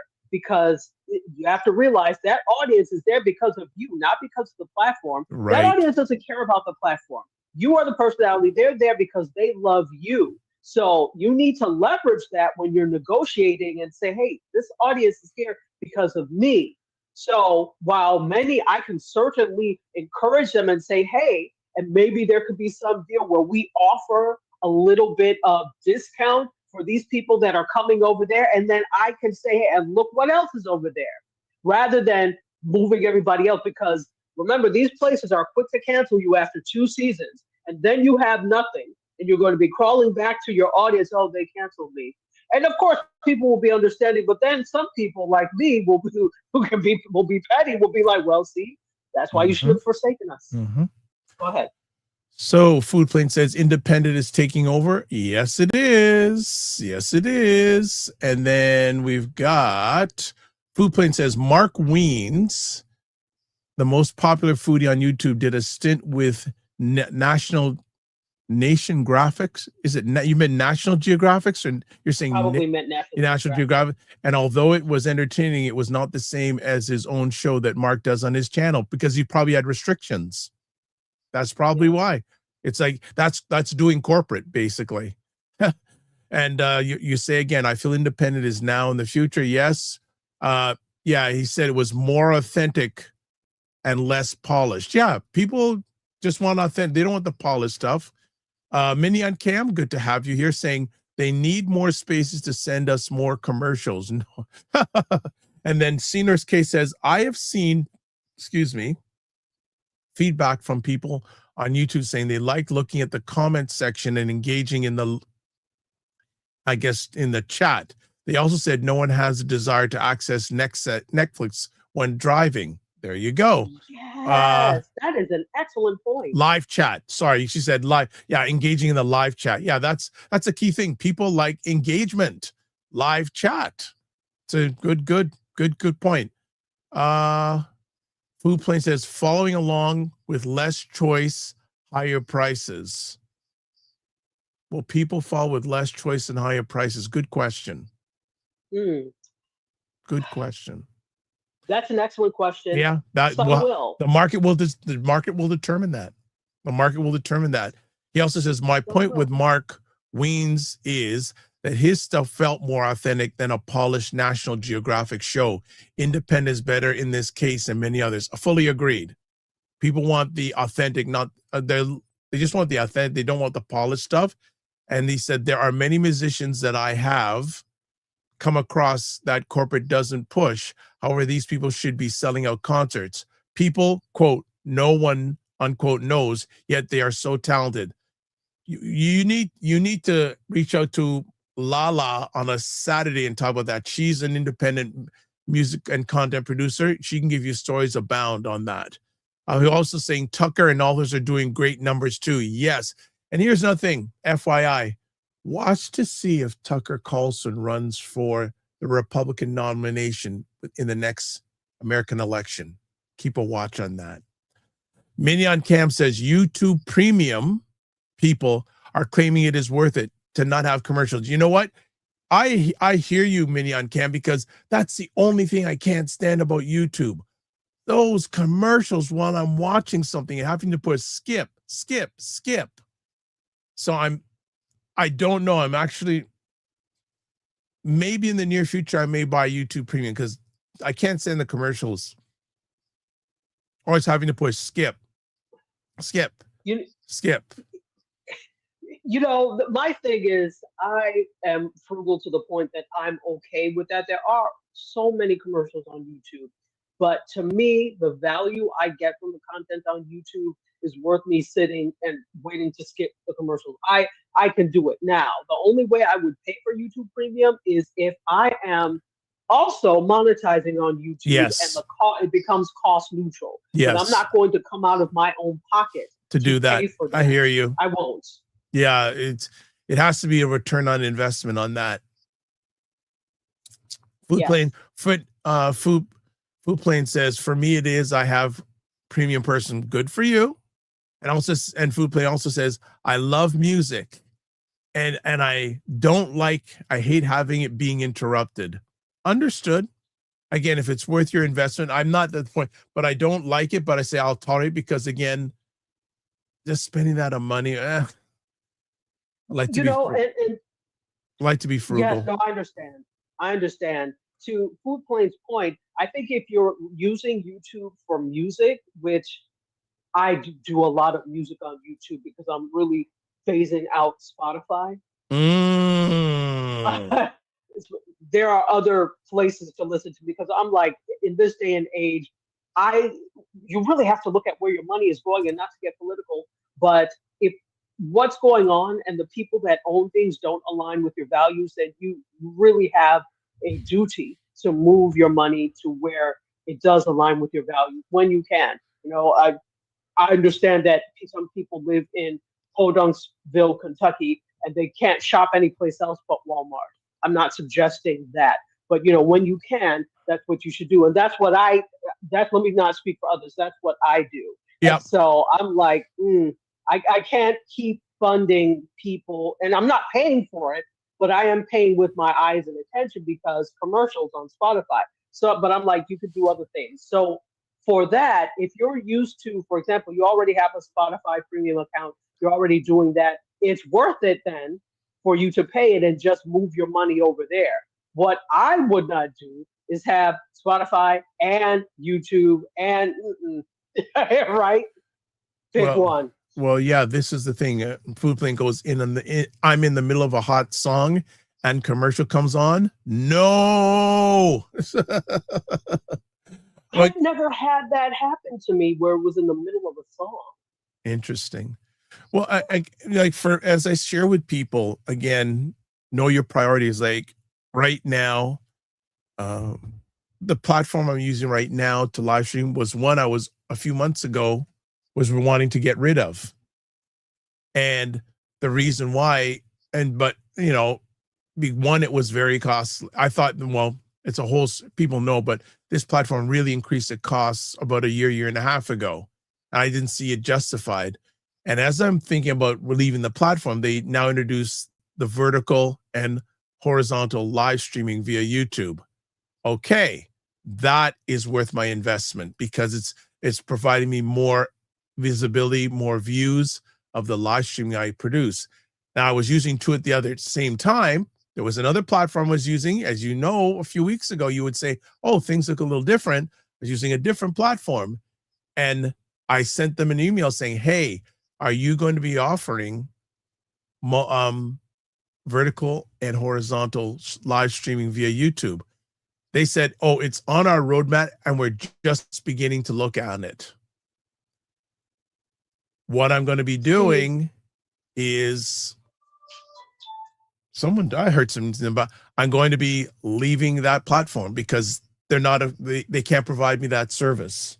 And if and when they provide it, I'll come back. So again, I make a choice. And the other platform is great. And people, I remember, I'm sure you saw me, and now it's a lot of features, especially live streaming features that this one doesn't have. But because my focus is increasing my reach, my audience, it can't help me that other platform. It can only broadcast one way, where this does it two ways. So, and the other platform, I'm sorry. You go ahead. Not to interrupt. The other platform that, number one, there's a huge learning curve when it comes to certain things. Yes. Yes. Huge learning curve. Yes, and the funny thing is, I was almost about to leave that platform, and I said, you know what? Let me look on YouTube and see if anyone's done a video. So I invested some time, and the sad thing is, the other platform is cheaper than this platform. Right. But this is where we have to look at, and this is what I was talking about before, where you spend your money. So the ownership of the other platform is also something now that is questionable for me. Oh. And yes, so you can look and see who owns it, and then look at what's happening now, and you'll say to yourself, is it worth it? And again, I don't know for sure. We have to talk offline about this, because now you've got I'm very curious now on what you're talking about, because I haven't paid attention to them because I've been wanting to offload them, right? Yes, well, I paid attention from the beginning, and I knew this from the beginning, and it was not as much of an issue for me initially, but now it is. And we need to talk about that. I need to know about that, because this may accelerate my letting go of them. Okay, or may not, but to the point is that now with everything due, and I'm looking now and it's especially clear now, and it probably we should always do this thing. Whenever we're looking into a service, we have to look at who owns what, and I have a feeling I know where you're going with this, but we'll talk offline. Yeah. You have to look at who owns what, and does it align with what you believe. Yes. And if it doesn't, let it go. Then you need to let go. You have the option. It gives you reason to let go. We're not saying let it go, but as a gentleman, as a gentleman says, before you investigate. Because my thing is like, then would you, for example, terror on your own? This is something. You know what I'm saying? Would you write a check for an organization that endorses bullying, for example? But that's exactly what you're doing if you align or purchase from an organization that does, because then they just take your money and give it to that cause. Yep. Got it. Yeah. Got it. Mini on Cam says vertical streaming on other platforms that are more affordable. Yeah. Well, again, I haven't investigated too many other platforms about the vertical streaming. But be interested to know what other ones, because I'm only aware of maybe one or two. And I know if you want, if you can do vertical streaming from YouTube itself. But the thing is, you're not going to get all the features and benefits from a third-party streamer or a third-party live streaming software. Restream.io allows that. You know what? I've never really liked them, though. No, let's put it this way. Because of a arrangement I have with another organization, I'm using it. I'm not a big fan of Restream. I'm not. Again, it's cheaper, but what my challenge with Restream is, after you're finished, the process to download it is, I think, way too complicated compared to, okay, let me just put it, compared to StreamYard. StreamYard is very, if anything that StreamYard is good at, it's very user-friendly. Out of the most of and stable. Yes. Out of all the platforms I've used, even for a bit for live streaming, StreamYard, you are the most stable, you're the most user-friendly. But I'm not happy about your pricing, right? I think your pricing, now I know you added a whole, and they can take me down if they want on this, but I know that you have added a whole bunch of features since you upped your pricing. Yes, some of them I can use, some of them I don't, but I know that some people, and I don't know if they're still doing this, when you wanted to leave, they offered you to stay on at a lower price. When I heard about that, saying, okay, well, I've been using your platform a long time. Why aren't you just out of like good customer service saying, hey, you've been around for a long time, you haven't left us? Bang. So Mignon Kemp says, they should have had a grandfathered price, yes, to be honest. Yes. So Mignon Kemp says, Restream is amazing at taking feedback, but there is Streamlabs. Haven't looked at Streamlabs for a while. Streamlabs. Well, here's the thing with some of these other things like Streamlabs or whatever. They work if it's, well, if you can have more than one person, but there are some features that they don't have. So, for example, with Streamlabs, the ability for your audience to share that stream with their audience is not there. Yep. Yeah, and that's something that's important if you're doing a show and you really want to maximize your reach. So that your audience with StreamYard, your audience can stream to, or sorry, your guests can stream to 2 of their platforms. Exactly. And that's the thing. And it gets back to something that Dr. Tachi said a long time ago, which I always say, no platform's going to give you everything. No platform is going to give you everything. Now, getting back to what Dr. Tachi just said about streaming to different platforms. Right now, this is being streamed on 1, 2, 3, 4, 5, 6, 7, 8, 9 different platforms. See, and I was streamed to 8 by default. I always stream to 8. I determine whether or not what I'm doing needs to go to platform X or whatever. I have a bunch of platforms, and here's the reason. We've talked before about Ecamm, which for those of you that don't know, is a machine-based or software-based program, and it's fantastic. It's just beautiful. Here's the thing that I don't like about it, and that's why Dr. Vibe was saying there are trade-offs. No, none is perfect. Number one, they do have something like a call-in type thing where you can join, have guests join, but it is so janky. The last time I used it, it wasn't as clear, and that's because, again, it's going through a third-party thing to get into your computer. Number two, if the stream drops for some reason, that's it. It's over. Because it is based on your computer. So if your computer crashes, the whole stream goes away. Whereas with things that are browser-based or cloud-based, you can get knocked off Dr. Vibe and it will still go till you come back and end it. Absolutely. Food Plane says, good point. I've been a Pandora customer service since the beginning. I demand a discount. You know what? I should just ask if I can get a discount from StreamYard.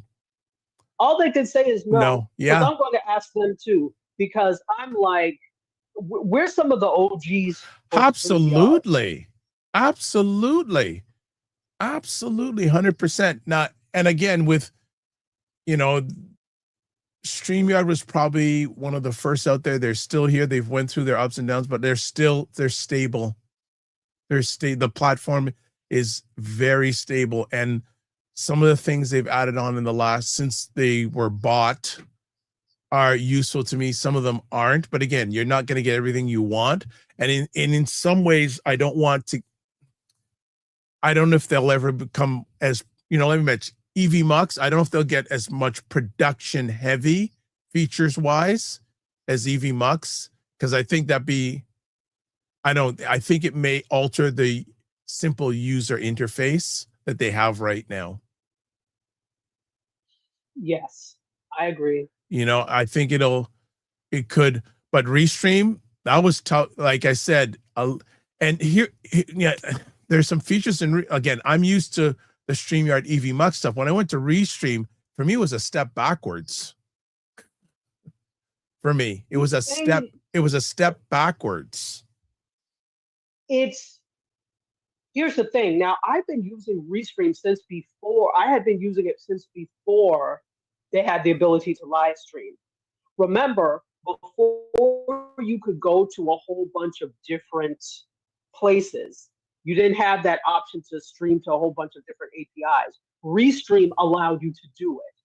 So all you had to do was put in the stream keys there, and Restream would go out to everywhere you wanted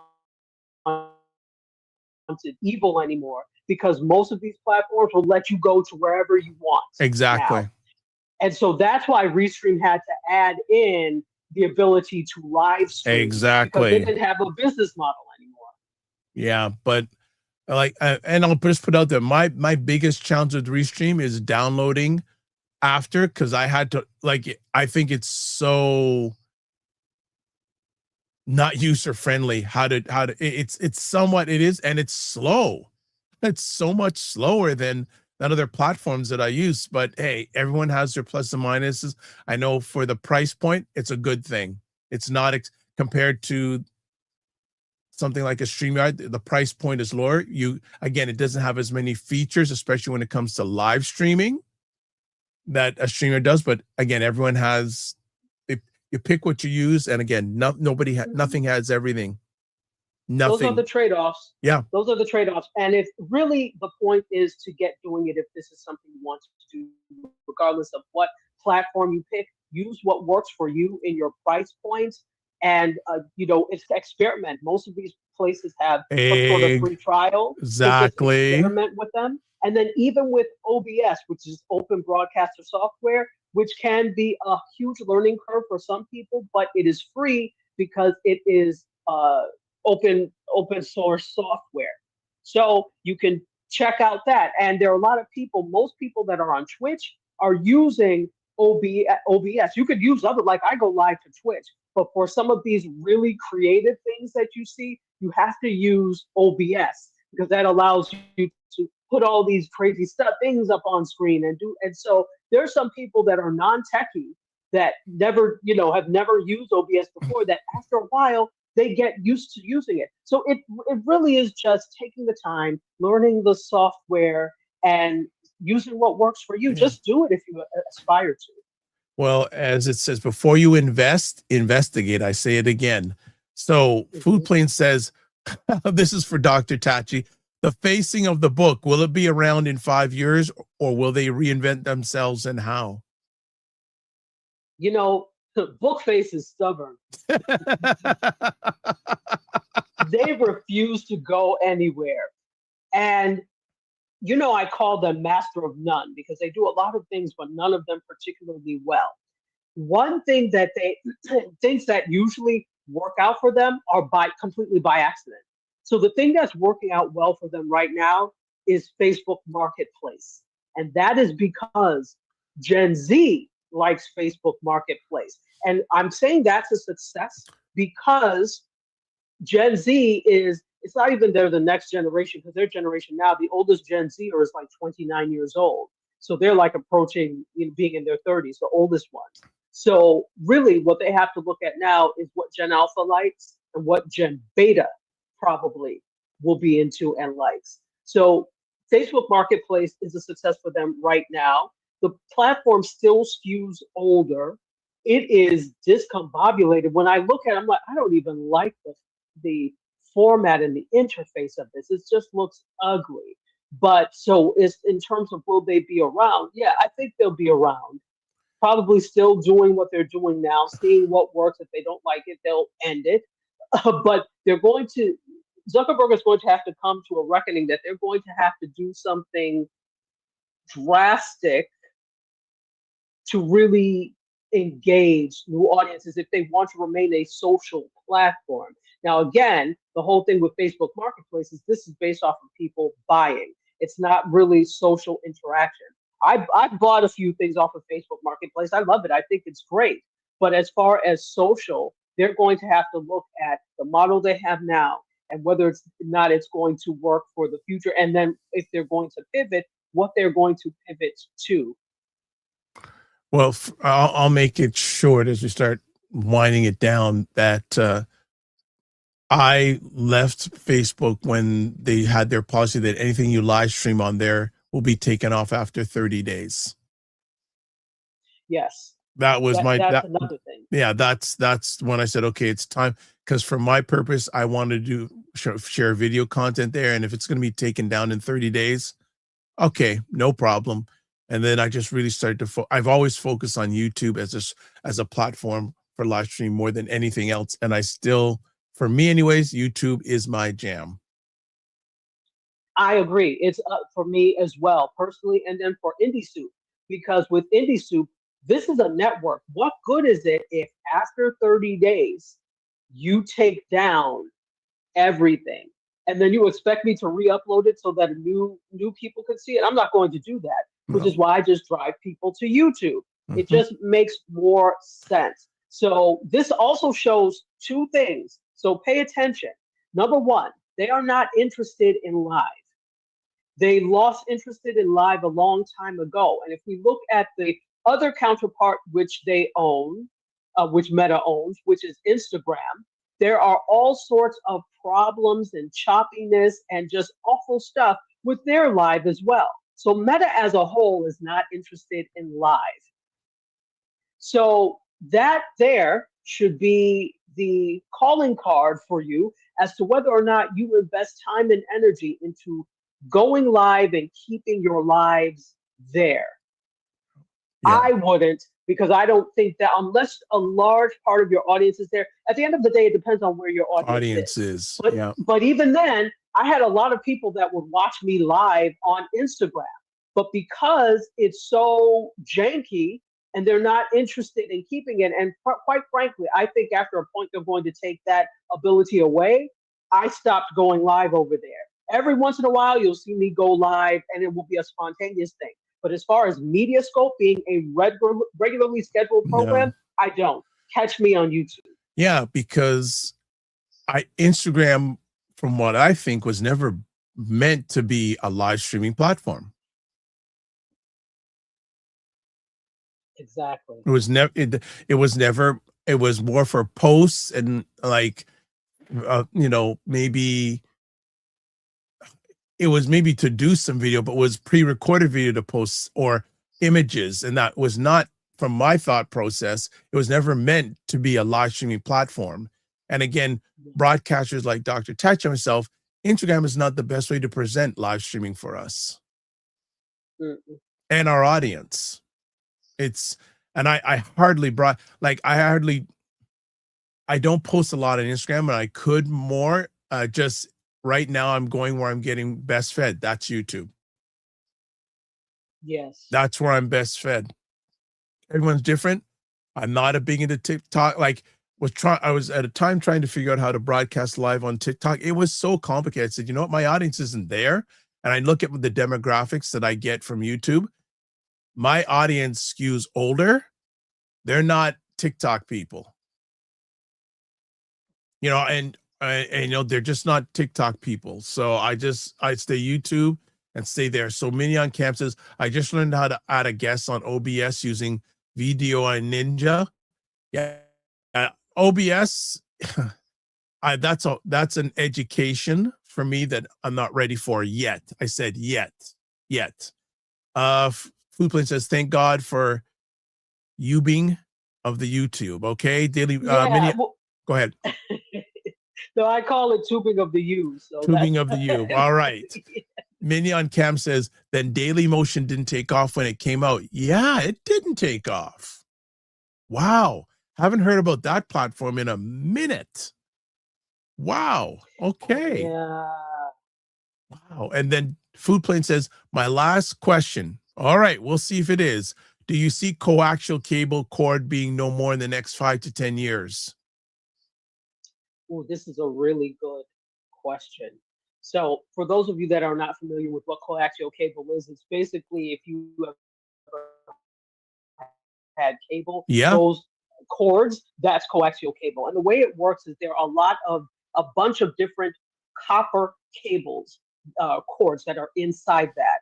And the more you have, the more signals you're able to send through. And so this is why the thicker ones will have generally better reception, right, than over the air or through telephone cords. So usually the strongest of them will be coaxial cable, just because there are more threads that go through. Now, there's a limit to that as well. And I think as things get stronger, then you always have interference as to whether or not things that go through the air will move or can get better. But as they're able to get reception better, that lessens the need for coaxial cable. That said, I don't think in 5 years it's going to go away. Our infrastructure in the US is so antiquated. People think this place is the height of technology. My dear, it is not. So and here's the thing, there are so many lobbyists for all of these different industries, and that's the thing that often prevents innovation. So even if we wanted it to get better, it's not going to. Coaxial cable will be here for another 10 at least. Nice. Okay, we got one or two more things. We're going to shut it down. Oh, so Minyan Ken says you could broadcast on Twitch. Yes, I do broadcast on Twitch, and everything I do live streaming is always on Twitch also. So Twitch was a very easy setup, no problem. That was Twitch. I always broadcast on Twitch live streaming wise. Food Plane says these are Tachiisms, book face, tubing of the U.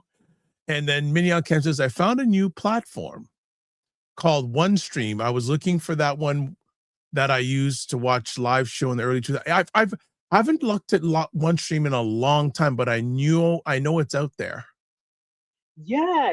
I actually haven't looked at it in a long time, but the thing is, one of the I guess maybe I'm spoiled, but the key is how many platforms can I broadcast on? I think more than anything else, the two key things is two or three. User interface has got to be clean, ease of use, and how many platforms I can. Those are the foundations of every platform I broadcast on YouTube. They have to have that, especially being able to broadcast on multiple platforms. Very key. Very, very, very key. Right? And that just ease of use is really important. Ease of use, those things are like foundational.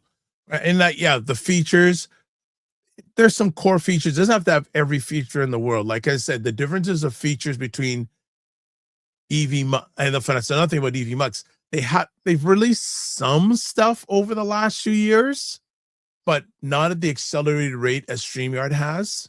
But again, they're different types of features. But for right now, this is where I'm at. Okay, Dr. Really quickly. Yeah. Just to tell, because I'm looking at my OneStream now. I haven't looked at it in a while. I forgot about it. So I'm on the free plan. And if you're on the free plan, there are my thing is I need to, do pre-recorded streaming as well. So you get like 15 minutes per stream if you're on the thank you plan. Right off there. Exactly. That's to let you know. That's X. That's not gonna happen. Not gonna happen. Food Plane says this was fun. Thank you, Dr. Tachi, for coming on, and thanks, Dr. Vibe, for being you. And you know what? I know it's already coming soon. I have to renew this calling feature, and I'm gonna probably give you just for Dr. Tachi. Thank you. Oh, don't blame me. No, I'm not blaming you. No, it's I just have to find out of more people using it, because again, you just have to come in audio wise. You have to come in visually. And I thought, again, before, and what I may end up doing is maybe going on a monthly plan instead of a yearly plan if they offer it going forward. Because again, before you invest, you got to investigate. I went all in on this, and you live and you learn. You live and you learn. Maybe more people will use it. So yeah, there you go. And I did make a video about it, but what I think I may do is do a separate YouTube video on that feature. That's what I think I'll do. a separate YouTube video. So people who are subscribed to the channel, they will know about it. Instead of hoping, well, if they come on teaching them, it's already there. All right. So how can people get a hold of Dr. Tachi as always? You can reach me at you know what? Well, you can't see, but you know, the link tree has all of this. Yeah, you've been promising to give me this link tree. So you know what? We're gonna do it. You're gonna give it to me. Just give me a second, and I'm gonna put it up on the screen. So what? Okay, HTTPS. Okay, hold on. HTTPS:// Okay, what's your link tree? It is linktr.ee. Hold on. LNKTR. No, LINK. Yep. TR. Yep. .ee. Yep. / Yep. DR. _ TACHI. So. Yep. So LNKTR. LINK. Yeah, LINKTR.ee /DR _ TACHI. Yep. Okay, so I'm putting it on the screen right now. So family, this is how you can get a hold of Dr. Tachi. There you go. And now I can start putting it all over the place. So that's how you can get a hold of her. So let's do, there's a few more comments and we'll sign it off here. Senior's K says, a lot of podcasters do phone-ins. I think this particular one is too complicated.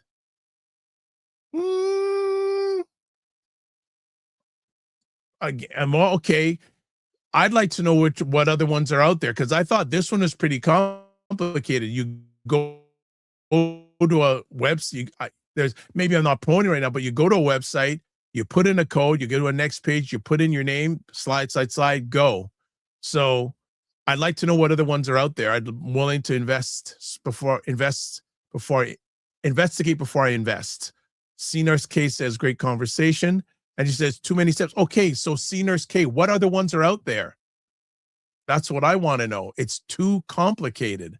And so when you're saying with podcaster phone-ins, are you talking about audio ones or video ones? Because again, when Dr. Tachi and I started this journey, podcast was all audio. That's simple. Bang, go. But this is, well, not simple. No, not simple. But I'd like to know what other ones are out there. Let me just put it that way. So you're saying audio. Okay, what steps I'd like to know what steps or which ones they're using, because the thing is you have to adapt it for video. Yeah. So that may be, in fact, yeah, that's the thing. And good, you'll look into it. Thank you. I appreciate that 100%, because I'd like to know, because if there's a potentially simple way, easier way of doing it, I'm all up for it, because the easier it is for the audience, the more they'll want to use it. All right, let's do this. So Dr. Tachi finally got her link tree. Yes, finally. Subscribe to the Dr. Vibe Show on YouTube and hit the notification button. Also like the Dr. Vibe Show on Facebook, LinkedIn, Instagram, TikTok, Blue Sky, and Substack.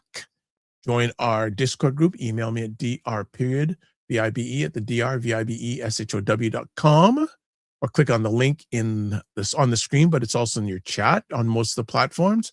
Also, if you want to advertise your business, product, or service on any of the platforms, email me, dr.vibe@thedrvibeshow.com. And since she's here, Dr. Tachi's platform, Indie Soup Media, is there on your screen. You know what? I'm going to show this. Yeah, I'm going to, no, should I? Okay, I'm going to do one last little quick video for you all to something that's upcoming. It's a little bit down the road, but time flies fast. So I'm going to show you this quick video now. Toronto, July 25th. The Narrative Power Summit is landing in the 6.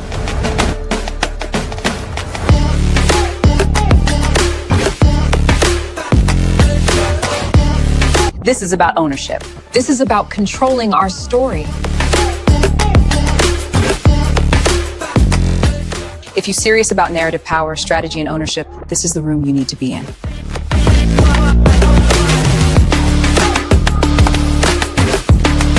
To get your tickets, go to africandiasporanews.org/Canada. I'll see you in Toronto.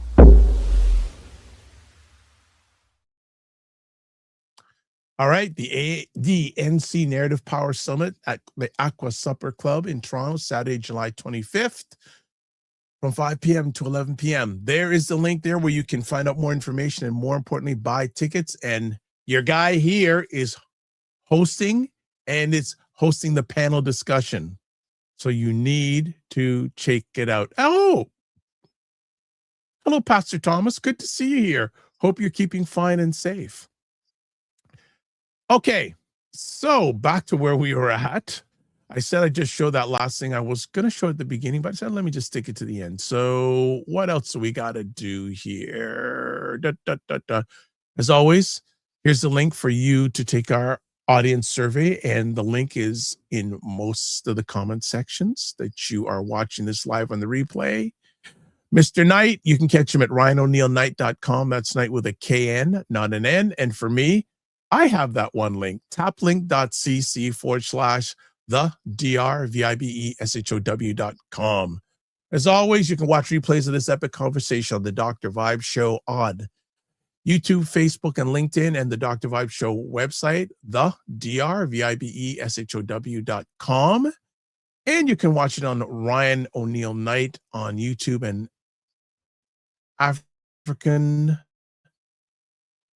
Afro, it's been a long morning, Afro Caribbean Business Network on YouTube also.